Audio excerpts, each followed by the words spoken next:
अखण्डमण्डलाकारं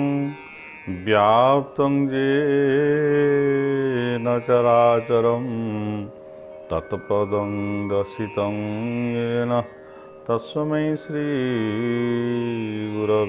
नमः।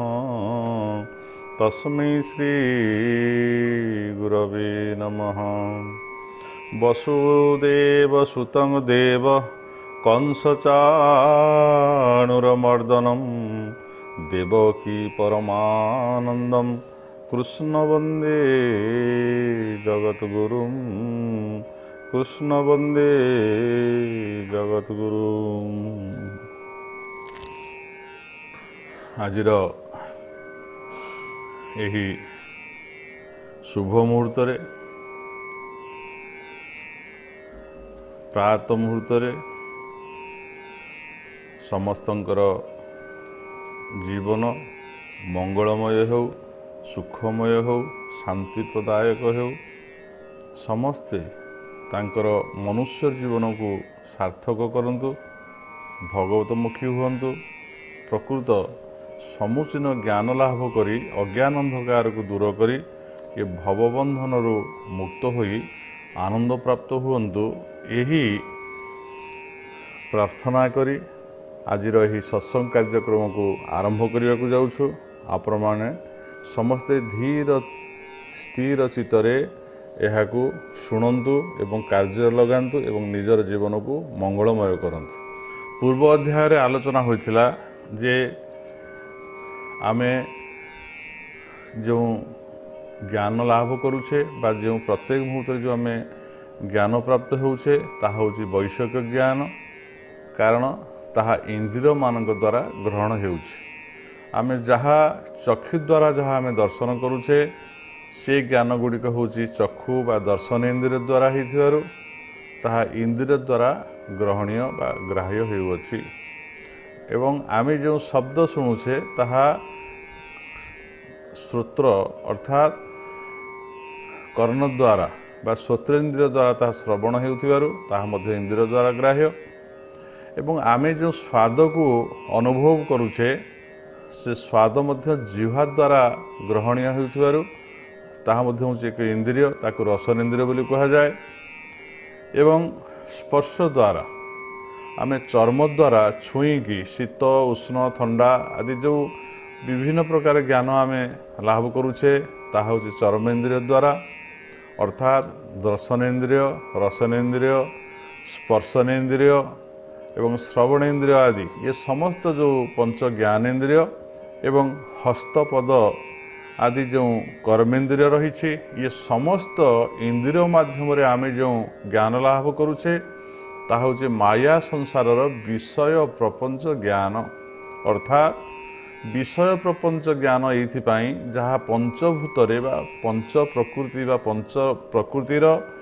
जो पांचटी उपादान अछि ताहा होउछि क्षिति अर्थ पृथ्वी, आप अर्थ होउछि जल एवं तेज अर्थ होउछि अग्नि तत्व एवं मरुत अर्थ होउछि वायु तत्व, व्यम अर्थ होउछि आकाश तत्व। एई क्षिति आप तेज मरुत व्यम ये पंचभूत द्वारा ये समस्त विश्व ब्रह्मांड को भगवान निर्माण करिसंती। एवं आमे मध्य जो आज जड़ देखुचे ताहा मध्य पंचभूतरे तैयारी एवं जहाँ आमे आज चल शक्ति संपन्न प्राणी मानंकु देखुचे सेमाने मध्य होचंती तांकर शरीर ये पंचभूतरे मध्य निर्माण करा जाई अछि। प्रत्येक पंचभूतरे निर्माण करा जाइथिबा शरीर रे पंच ज्ञानेन्द्रिय एवं पंच कर्मेन्द्रिय थिबारु समस्त विषय पदार्थ जहाँ किसी सृष्टि रे आमे देखुचे बा अनुभव करुचे ताहा सब इंद्रिय मानक द्वारा ही ग्रहण होउची बा इंद्रिय मानक द्वारा ग्रहणीय होइथिबारु ताहा इंद्रिय ग्राह्य पदार्थ। तेणु इंद्रिय मानक द्वारा ग्रहण करी इंद्रिय मानक माध्यम रे आमे माने जो ज्ञान लाभ करुचे ताहा होउची अत्यंत निकृष्ट एवं ताहाको विषय ज्ञान बोली कहा जाउछि। कारण जेते पदार्थ को आमे देखुचे ତାହା ପଞ୍ଚଭୂତରେ ନିର୍ମିତ ହେଉଥିବା ପ୍ରାକୃତିକ ପଦାର୍ଥ ବା ଜଡ଼ ବା ନିକୃଷ୍ଟ ପଦାର୍ଥ ଏବଂ ସେହି ପ୍ରାକୃତିକ ପଦାର୍ଥ ମଧ୍ୟରେ ଅନ୍ତର୍ନିହିତ ଭାବରେ ଅନ୍ତର୍ଯାମୀ ରୂପରେ ଯେଉଁ ଭଗବାନ, ଯାହାକୁ ପରମ ବ୍ରହ୍ମ, କେତେବେଳେ ପରମାତ୍ମା ଏବଂ କେତେବେଳେ ଭଗବାନ ବୋଲି କୁହାଯାଉଛି। ବଦନ୍ତି ତତ୍ ତତ୍ତ୍ୱବିତ ତତ୍ତ୍ୱ ଯଜ୍ଜ୍ଞାନ ଅଦ୍ୱୟମ୍ ବ୍ରହ୍ମେତି ପରମାତ୍ମେତି ଭଗବାନ ଇତି ଶବ୍ଦତେ। ତାଙ୍କୁ ଯେଉଁମାନେ ବ୍ୟାପ୍ତ ଭାବରେ ଏବଂ ସବୁଠାରୁ ବଡ଼ ବୋଲି ଭାବୁଛନ୍ତି ସୃଷ୍ଟିର,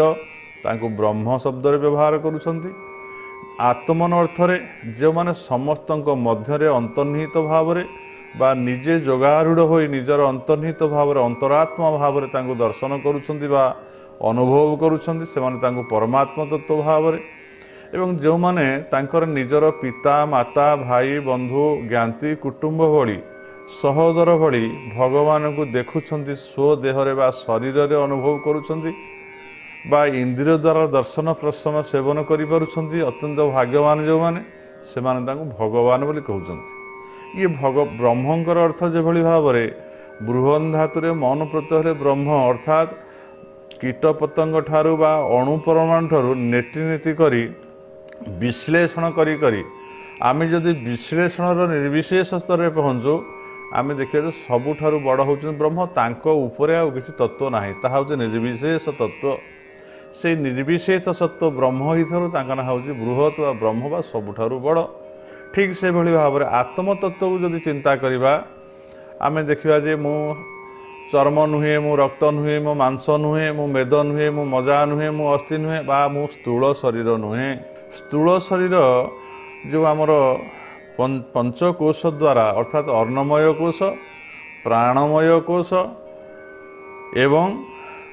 ମନୋମୟ କୋଷ, ବିଜ୍ଞାନମୟ କୋଷ ଏବଂ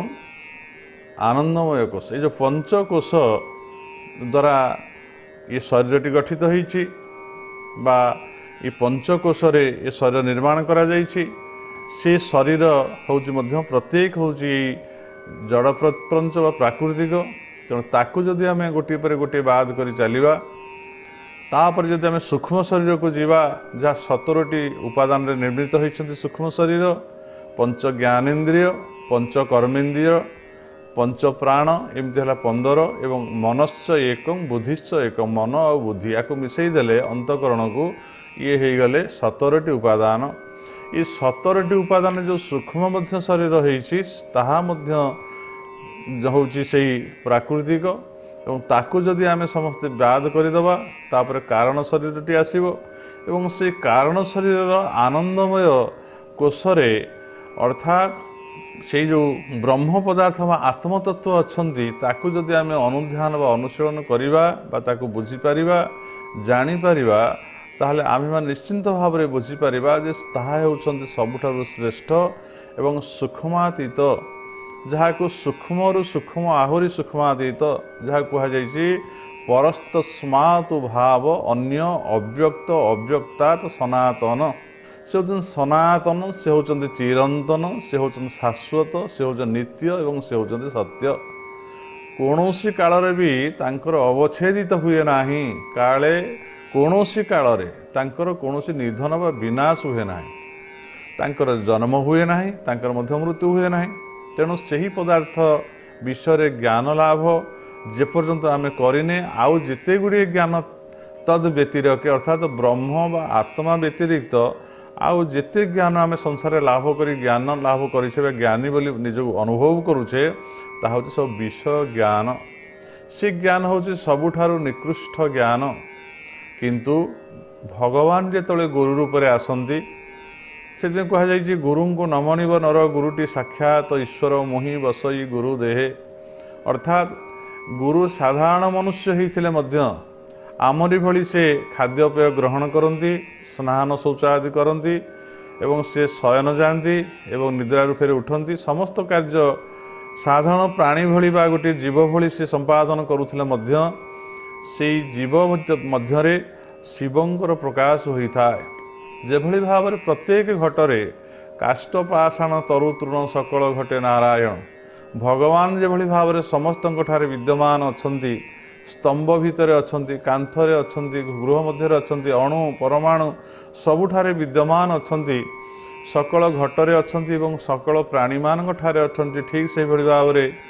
जेउ जीवठारे जन्म जन्मांतर सुकृतर बा साधन बल जहार मध्यरे जीवत्व नष्ट हो जाए शिवत्व प्रकाश हुए, अर्थात से मंगलमय भगवान जीवत्व को नष्ट कर दे जेतले स्वतंत्र भाव से शरीर माध्यम बा से मनुष्य शरीर को निमित्त करी तांको माध्यम रे जेतले अन्य मान को ज्ञान दे भवबंधन मुक्ति करने पे स्वतंत्र भाव में ज्ञान को प्रकाश करती बा जो मनुष्य मूर्ति ठारू आमे से भगवत ज्ञान को प्राप्त हो जहाँ को कहा जाए ब्रह्म ज्ञान, जहाँ को कहा जाए आत्मज्ञान। आमे जहाँ ठारू से ज्ञान को प्राप्त हो तांको आमे कहू से होचंती आम मानकर सद्गुरु बा ज्ञानी गुरु। कारण ज्ञान बिना ज्ञान मोक्ष संजायते, अर्थात ज्ञान द्वारा ही केवल मोक्ष प्राप्त हुए। जदि आम अज्ञान भितर अच्छा बुझीने जाने से विषय आम कौन से अभिज्ञता ना ताकू अनुभव आम करें ताले आम केमी से जिनस प्राप्त हवा ता तो आखि की देखा जाऊनी, ता तो कान को शुणा जाऊनी, से विषय कौन तार कौन शब्द ना, चर्म इंद्रिय द्वारा स्पर्शन कर से निर्गुण होता कौन स्वाद ना ताले आम केमी अनुभव करवा। तेणु तांकू निजे स्वयं भगवान कौन सी एक मनुष्य मूर्ति आधार रे प्रविष्ट होई निजे तांकर कार्य को संपादन करुथांती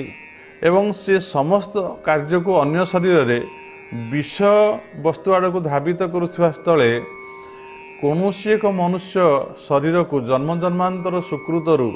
जे से भली भाव में उपयुक्त होइछंती तांको मध्यरे से परम ब्रह्म परमात्मा प्रकाशित होई तांकर समस्त दिव्य संदेश एवं दिव्य ज्ञान को अन्य मानक उद्देश्य से प्रकाश करती बा विनियोग करती एवं जहाँ द्वारा अन्य माने से ज्ञान को प्राप्त होई ये भवबंधन मुक्त हो जाती। से कहुई जे आमे जीवन में पितांकर ऋण सूची हो पार, कारण जितेबाला आम संतान संतति सृष्टि करवा से आमर पितृ ऋण सुझीज, मातांक ऋण आमे माने जितेबाला जड़े भल उपयुक्त मनुष्य होई आमे जदि जीवन में भल काम करी आमे जदि तर्पण मार्जन आदि करिपरिबा ताहले आमे मध्य मातांक ऋण सुझी परिबा। एवं आमे जदि संसार विवाह बंधन रे बांधी उपयुक्त भाव जड़े गृहस्थ भाव जड़े विहित कार्यक्रम करी वेद विहित कार्य लिप्त रही उपयुक्त गृहस्थ हो पारे ताले पितृमात्र ऋण सुझीब एवं सेठी देवता मान ऋण सुझे पंचयज्ञ द्वारा और ऋषि मान ऋण सुझी आम अनेक ऋण आम से माध्यम सुझी था। किंतु प्रकृत में जिते आमर से जो ब्रह्म ज्ञान प्राप्त होता है से आम निजक निजे आम उद्धार करूँ भवबंधन से कहुई सबु ऋण को आम जीवन में परिशोध करिपरिबा, किंतु गुरुंकर जो ज्ञान देइछंती जो माध्यम रे आमु से भवबंधन रो मुक्ति करिया पे जो प्रयास करिछंती आमे जीवन रे केभेले तांको ऋण रो मुक्त होई परिबा नाही। आमे सदा सदा ऋणी होइछे तांको पाखरे एवं तांको ऋण भार रे आमे रही समस्त कार्य को संपादित करी परिशेष रे आमे भवबंधन रो मुक्त हो अर्थात ब्रह्म को प्राप्त हो अर्थात परिशेष रे से गुरु रूपक ब्रह्म अर्थात गुरु साक्षात परम ब्रह्म ताको प्राप्त हो। ये कथा पूर्व अध्याय बारंबार आलोचना करा जाइथिले मध्य आज जो प्रसंग रे आलोचना करा जाउछि शास्त्रीय आलोचना करा जाउछि ये शास्त्र मध्य से कारण आमे शास्त्र को जदि अध्ययन करने को जीवा ये शास्त्र मध्य जो ज्ञान अच्छे ताको जो जानिबा को इच्छा करिवा आमे ताको केवल पढ़ी की बुझिले हबने, कारण आमे जेहेतु विषय जहार लोचन आमर दृष्टिकोण रे एते विषय वस्तु भरी रही आम शास्त्र को मध्य पढ़ी आम से विषयमुखी विषय द्वारा ताको बुझिबा को चेष्टा करूँ, जहाँ फल शास्त्र जो मर्म बा तत्व रही ताको ठीक भाव में बुझी न पारी आम शास्त्र पढ़िले मध्य जो अज्ञानता भितर थाउ से अज्ञान अंधकार भितर निपतित होगी रही थाउ। सेतिपई कहा जाइछि जे जेते बड़ ज्ञानी होना कहीं शास्त्र पढ़ी से जदि गुरु न करिछि बा गुरुंको मुखरु जदि शास्त्र को अध्ययन करू नाही शास्त्रज्ञ गुरुंको ठारू सद्गुरुंको ठारू जदि से अध्ययन करिनी ताले से तार तत्वार्थ को केभेले अवलोकन करि परिबो नाही बा बुझी परिबो नाही। आ तत्व जानिले तुटे भ्रांति भव संसार तरी जानती, अर्थात तत्व जानिले ही मनर समस्त भ्रांति बा अज्ञानता दूर हुए एवं भवबंधन मुक्त हुए। मानकर जो शरीरटी धारण हो मनुष्य शरीर, ये मनुष्य शरीर हूँ अत्यंत दुर्लभ। 84 लक्षेषु शरीरेषु शरीरं न मनुष्य बिना अन्यत्र तत्व ज्ञान उपजायते। अर्थात ये मनुष्य शरीर बिना अन्य कौन शरीर रे तत्व ज्ञान संभव हुए नाही। कीट पतंग हुंतु, स्थावर जंगम हुंतु, चतुष्पद पशु हुंतु बा पक्षी माने हुंतु, जलस्तर चर हुंतु, जेकोसी प्राणी ये सृष्टि रे संभव होइछंती। काहारी ठारे बुद्धि विवेक ज्ञान उदय है नाही। केवल मनुष्य ठारे ही केवल बुद्धि विवेक ज्ञान प्रकाश हुए एवं ता मध्य से बुद्धि विवेक ज्ञान को मनुष्य ताको आहुरी आगको आगको मध्य वृद्धि प्राप्त करे, मार्जित करि पारे। किंतु जे पर्यंत से गुरु करि नाही बा शास्त्रज्ञ महत व्यक्ति मानक संग लाभ करि नाही, से पर्यंत तार बुद्धि विवेक जेते ऊर्ध्व को गले मध्य तार तत्वार्थ को से भल भाव अवगत हो पारिबो नाही। सेथिबे कहा जायछि जे आमे संसार भितरे समस्त ऋण को परिशोध कले मध्य से तत्वज्ञानी गुरु माने जो माने हमको प्रकृत शास्त्र ज्ञान दे हमको आत्मतत्व को ब्रह्म तत्व को चिन्हई देइछंती बा जणई देइछंती एवं जहा को आधार करी आम जीवनचर्या को बा जीवनर गतिपथ को सुललित सुगम करिछे। जहा को अध्ययन करी जहा को श्रवण करी आम जीवन रे चरम शांति की प्राप्त हेउछे, से तांको ही हमको बारंबार बारंबार प्रणिपात करी आम जीवन सर्वश्रेष्ठ भाव में जो आम किसी दे पारुने से आमर काय आ मन वाक्य शरीर को संपूर्ण भाव में पाखे समर्पण करदेवार आवश्यक रही। समर्पण करदे असल जो ज्ञान प्राप्त जिज्ञासु केवल जिज्ञासा मध्यम पचारि बुझी नबार अच्छी जीवन अंत होगा पूर्वर, अर्थात ये देहर अवसान होगा पूर्व बुझी नेबार अच्छी जे प्रकृत तत्वार्थ कौन, मु किए, मु कौन पे संसार जन्म होइछि, एठी मोर प्रकृत कर्तव्य कर्म कौन एवं परिशेष मोर कौन जानिबा उचित एवं कौन प्राप्ति एवं कौन अप्राप्ति। तेबे यही जो शास्त्र ज्ञान कथा मोर आलोचना चली, अनेक शास्त्र अनेक धर्म रे अच्छी जो भाव में आपण मानकर विभिन्न धर्म रे विभिन्न शास्त्र को अवतारणा करा जायथिले मध्य जेमती आमर मोहम्मदियान मानकर बा मुसलमान धर्म मानकर होची कुरान एवं ख्रीष्ट धर्म जो आमर बाइबल रही, ठीक आमर सनातन हिंदू धर्म रे आमर जो धर्मशास्त्र रही मौलिक रूप से ताकू वेद बोली कह जाउछि। वेद अर्थ हूँ प्रकृत ज्ञान, संस्कृत में वेद को ज्ञान ही कहुए एवं से ज्ञान कौन से ऋषि मान द्वारा बा मुनि मान द्वारा प्रणीत नुहे, से ही ज्ञान आसुची केवल भगवान ठारू परम ब्रह्म परमात्मा ठारू, कारण से निजे होउछंती तत्र निरतिशय सर्वज्ञ बीजम। समस्त ज्ञान तांकरी ठारे अंतर्निहित भाव में निबद्ध अच्छी। आमे जोठी जन्म होउछे जो सृष्टि से सृष्टिर सामान्य ज्ञान को केवल आम अध्ययन करें, निज भितर मतलब संपूर्ण ज्ञान नाही। आम निजे जो शरीरटी ध्यान ग्रहण करें, ये पंचभूतर शरीर से विषय में संपूर्ण आमर ज्ञान ना। तेणु सी समस्त ज्ञान अधिकारी होती सृष्टिर। अनंत कोटि ब्रह्मांड सृष्टि करिसेंती, अनंत कोटि रचना कर सारा पर समस्त ज्ञान तांग पाखे अच्छी एवं समस्त ज्ञान कि सृष्टि हेब, सृष्टि केमती पालन हेब, पुणी सृष्टि केमती लय हेब, पुनर्ह केमती सृष्टि स्थापना हेब, ये समस्त तत्व सृष्टिर आदि अंत एवं मध्य पर्यंत समस्त ठारे से विद्यमान रही समस्त सृष्टि की से सृष्टि करुछंती, पालन करुछंती, लय करुछंती, समस्त ज्ञान होउछंती से अधिकारी। से ज्ञान माध्यम रे किभଳି भाव रे आमे से ब्रह्म को जानिबा, आत्मा को जानिबा, से विषय जो ज्ञान ताहा होछि ब्रह्म ज्ञान, ताहा होछि वेद एवं वेद होछि हमर मौलिक ग्रंथ बा मूल शास्त्र। वेद मूल सनातन से वेद शास्त्र तस्मात् जज्ञात सर्वभूतं रुचं सामानिजंगिरे छंदांसि जंगिरे तस्मात् जजु तस्मात् अजायतः। वेदरे कहगला जे से भगवान ठारू आसिला सामवेद आसिला, ऋग्वेद आसिला, यजुर्वेद एवं अथर्ववेद, ये चारिटी जाक वेद से भगवान ठारू आसिला। पुनः शास्त्र कहुई निश्वास भूत्वामि विष्णु वेदे जाता सुविस्तरा तिलेषु तैलवत वेद वेदांत सुप्रतिष्ठित अर्थात जितेबले नित्य सर्वगत स्थाणु अचल सनातन से सनातन बा से नित्य पुरुष बा नित्य भगवान नित्य परम ब्रह्म परमात्मा जे चिरंतन नित्य शाश्वत नित्य सनातन जार जन्म नहीं जार मृत्यु नहीं जे हूँ अविन्यासी एवं जे हूँ निरतिशय सर्वज्ञ बीजम एवं सृष्टिर मूल कारण भाव जे समस्त सर्वाग्रे विद्यमान करिसेंती से स्थिर थिले जेतेबेले से चिंता करुछंती एक अहं बहुश्यांग प्रजाय मु एकरु अनेक भाव निजक परिणाम करी परिणत करी सेतेबेले से कौन करुछंती जे आत्मा माया समावेश स्वयं गुणमयी द्विज सृजं रक्षण हरं विश्वं दध्रे संज्ञा त्रयोचितम अर्थात से तीनोटी संज्ञा धारण करिछंती आत्मा तांकर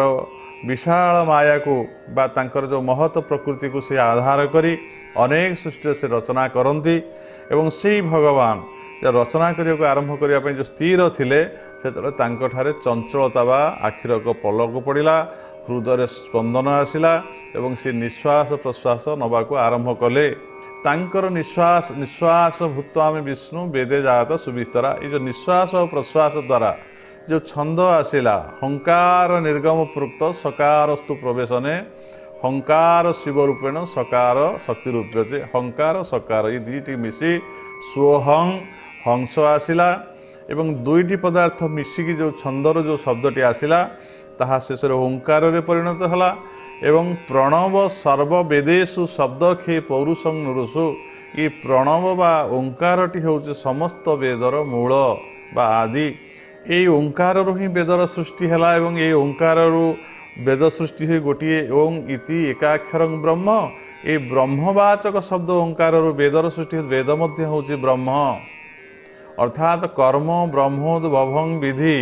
ब्रह्माक्षर समुद्भवं तस्मात् सर्वगतं ब्रह्म नित्यं यज्ञे प्रतिष्ठितम् अर्थात ओंकारटी ब्रह्मवाचक होइथिवारु बा ओंकार ब्रह्ममय होइथिवारु ब्रह्म ठारू निश्रुत होइथिवारु ब्रह्म एवं वेद ओंकार सृष्टि वेद मध्य होउछि ब्रह्म तेणु आमे जो कर्म करुछे संसार भितर ये कर्मकांड हे वेदरु आसीछि एवं वेद विहित कर्म करुछे आमे एवं ब्रह्माक्षर समुद्भवम अक्षर कहले जहार क्षय हुए ना गोटे हচ্ছে क्षय गोटे क्षर ब्रह्म गोटे अक्षर ब्रह्म द्वादिमौ पुरुषो लोके क्षरश्चाक्षर एव च क्षर सर्वाणि भूतानि कूटस्थ अक्षर उच्यते आमे सर्वाणि भूतानि जेते भूत प्रकृति के देखुचे जड़ पदार्थ देखुचे संसार भितर माया प्रपंच को जहाँ आमे देखुचे ताहा सबु होउची क्षर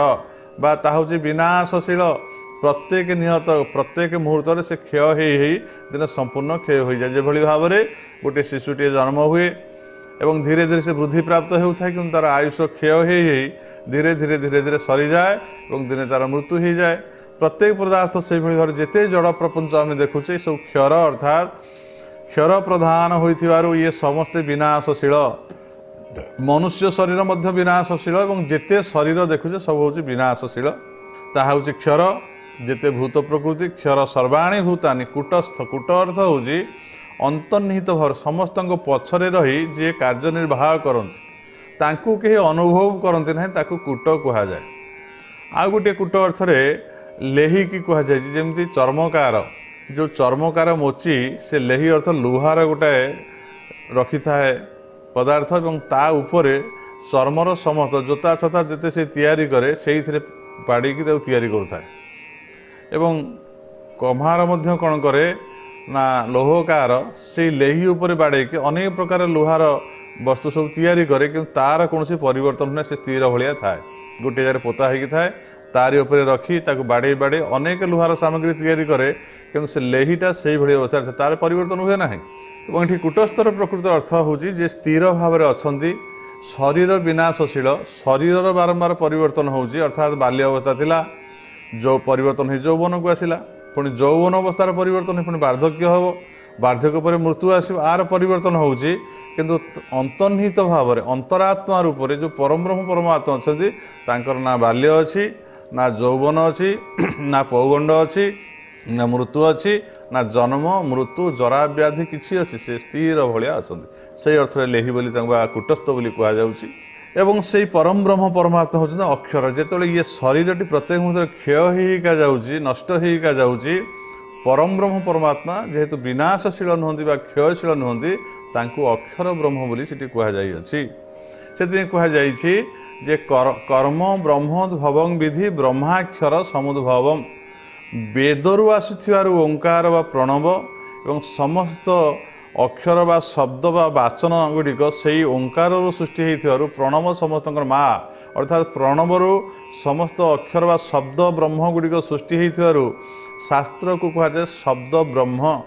एवं से शब्द ब्रह्म रूपक जो शास्त्र ताहारी ताकू शब्द ब्रह्म बोली कहगला से शब्द ब्रह्म शास्त्र केउठार आसिला ना ब्रह्माक्षर समुद्भवं अक्षर ब्रह्म रूपक जो परम ब्रह्म परमात्मा तांकरी ठारू सृष्टि होती तेणु ये प्रमाण होउछि जे वेद कौन मनुष्यकृत नुहे वेद होउछि भगवान ठारू सृष्ट एक शास्त्र एवं जहा अत्यंत विरल एवं अत्यंत दुर्लभ। आज तो समय ही जाइछि सत्संगर आम ये सत्संग विश्राम दे पुनः आसंता काली पुणी ब्राह्म मुहूर्त प्रात 7 घटिकार आम समस्त एकत्रित होगा। आज आम सत्संग आम जो आज ये रखुंट विश्राम देउछंती पुनराय से आरंभ करवा समस्त मंगल कामना करी आम ये आज विदाय नेउछे। सर्वे भवन्तु सुखिनः सर्वे सन्तु निरामय सर्वे भद्राणि पश्यन्ति मा कश्चित् दुःखभाग् भवेत्। ओम शांति ओम शांति।